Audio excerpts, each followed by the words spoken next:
Neely. I'm an associate member of AAPL in the Pinehurst, North Carolina area. If you're ever down here playing golf, come by and say hello. You're always welcome. I want to talk to you today a little bit about blacks, about the art of black. I think that sometimes artists misunderstand the blacks today. I did for a while. So I want to look at some historical examples, talk about how we see blacks, and look at the blacks that we have available to see if any of them are useful to you. When COVID hit, some friends of mine started studying Sorolla. And he's a wonderful artist for us to study today because he paints so much like we would like to paint today.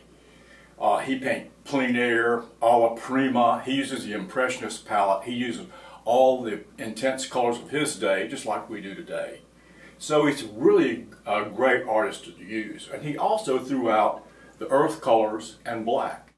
So look at this. This is his painting of beached boats. And you can just look at that and you can almost smell the sea salt spray and the sea air billowing through the sails.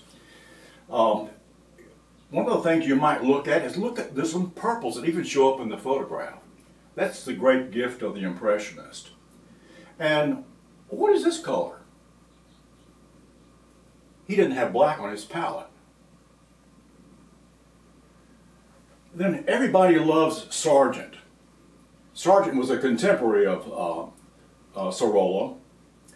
And here again, look at this. Now he had ivory black on his palette. The question is not, do we use blacks? It's that black car, that little black dress, the color that goes everywhere. Why are books printed in black and white? Well, let's think about this a little bit.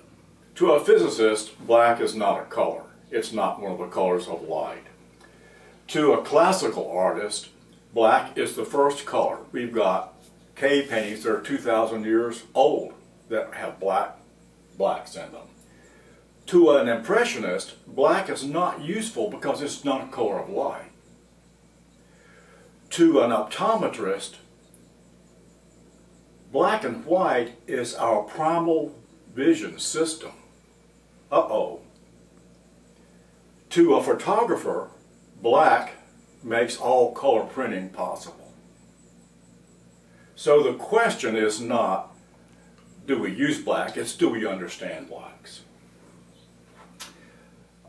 Black maybe is, we've talked about it being the first color.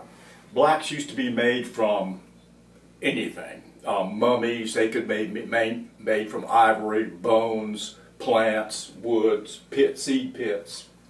So black is a first color, and it's really important. Now, this is a demo I did for a class, but you'll get the idea. It's not finished, it doesn't have a full range of values, but you'll get the idea. That doesn't look too bad. Now, any fourth grader could have done that. But any fourth grader could not have done this. So blacks and darks make a real difference in the foundation for our paintings, and this is why it's so important to classical painters. Blacks are also a source of blues or greens if you mix them with white or mix them with yellows. Blacks can also be glazed on dried paint to make the crevices where your brush strokes are, or the blush marks are, stand out, and it makes the white, the lighter parts, even glow more. So it's a technique you can use to make some things show up better. Blacks also make the turning colors. This is a row of tube colors here. This is a row of grays made from ivory, black, and white. Then if you mix the two together, you get the bottom row. These are the turning colors as objects turn away from light. And by making a change in the way objects turn away from light, you intensify actually the light. So black is really an interesting color, dark for an interesting color. And here's another chart. This square here is the only real red. All the rest of these have grays in them. So this makes colors recede. It helps us show depth. And Rembrandt showed us that black is a foreground color. In a photograph, this may look the same, but actually if you were looking at it, this would have so much atmosphere and moisture between you and the back that it would be a lighter gray. So this actually is a lighter gray here. This would be the darkest. So just some interesting things to think about as far as blacks. Now, this part is really interesting. I think this is the missing link in art education today. This is our color vision and how we actually see. This bell-shaped curve is the curve of our color vision, not our black and white vision, but our color vision. Now, our black and white vision is almost 3 times more sensitive than our color vision, and that's probably why books are printed in black and white. But this is our color vision, and our black and white vision overlaps our color vision. So if your eyes are, we would call it dark adapted, or if you think studio lighting or museum lighting, indoor lighting. You know when you see a car at night and the headlights are so bright that you just can't see a thing? Well, your black and white vision in bright light quits. Our color vision is not active at night. But in daytime, we have this color vision, but our black and white vision is still working on part of that. And it covers most everything except this little hairline of the red vision. Now, I drew this chart, so don't take this to the bank. It's actually flipped because I thought it would start at 0 and increase, and that's not how you measure electromagnetic waves, so it's actually flipped. So our vision starts at the red end and goes and disappears at the blue end, the blue, purple, violet end. So you have the infrareds and the ultraviolets.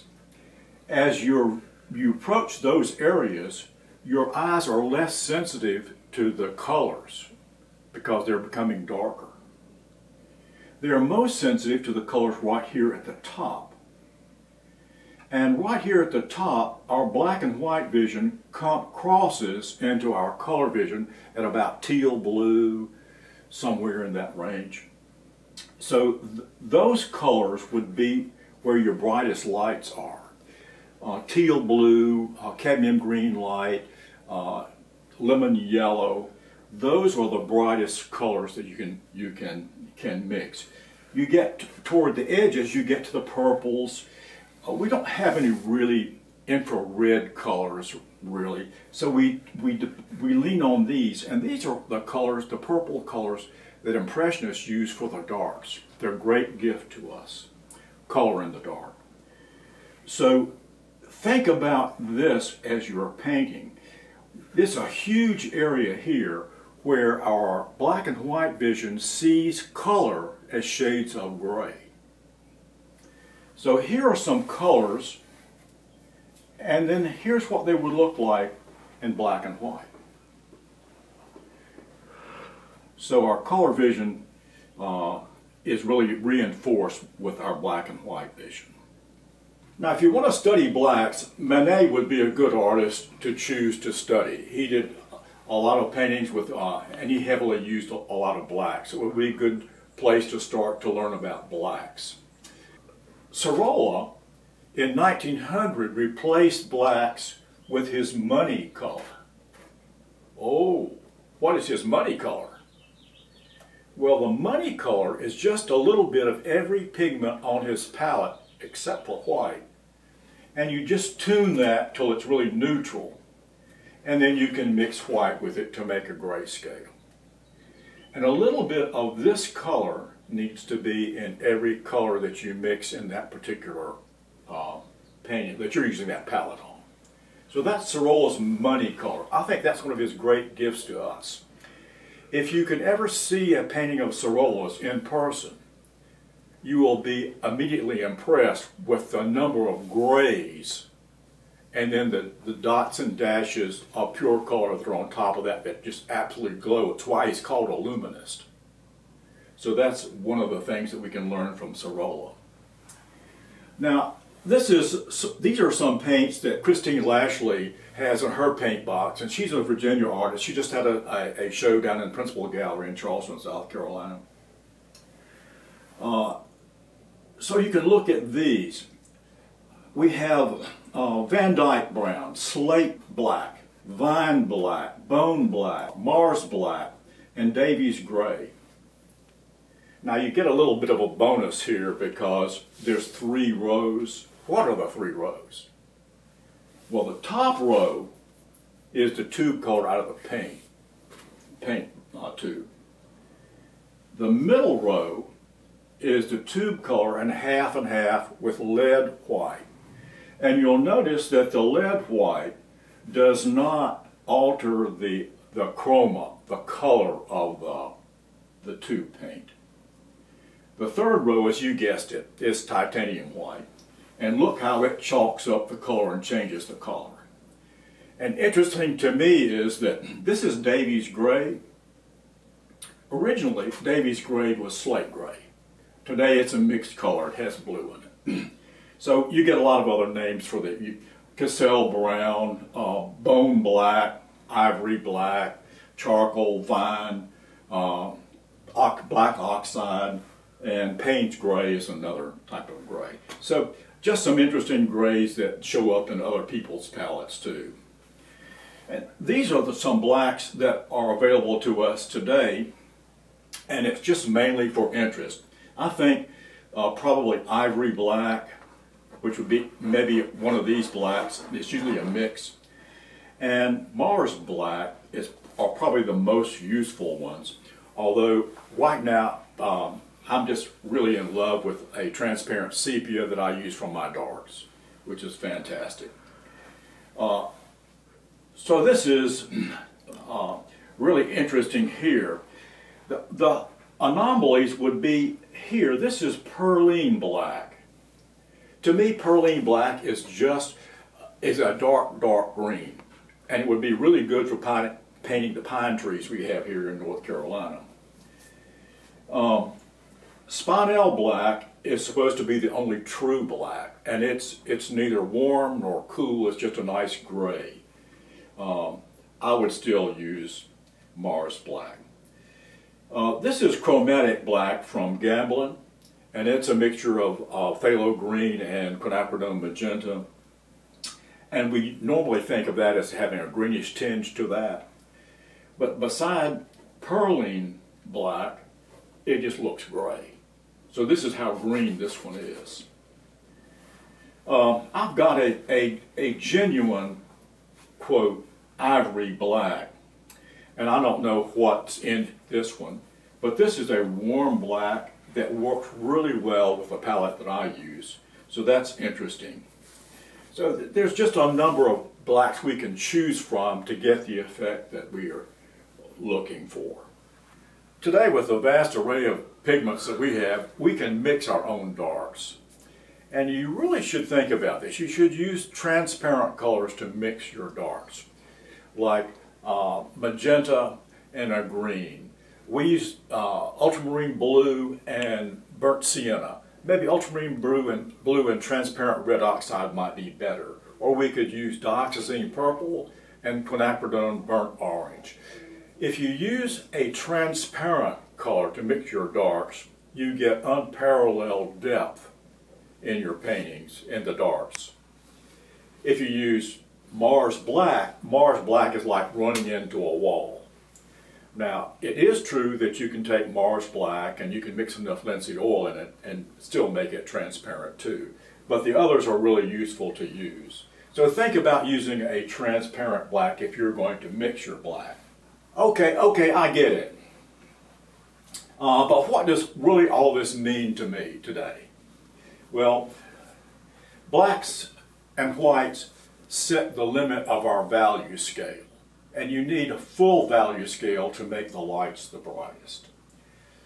Blacks and darks are fundamental to all palettes, not just the old palettes, but to all palettes. And the most useful ones today might be the ivory blacks and the Mars black, even though I love a transparent sepia. So this is not really about blacks. This is about getting more light in your painting.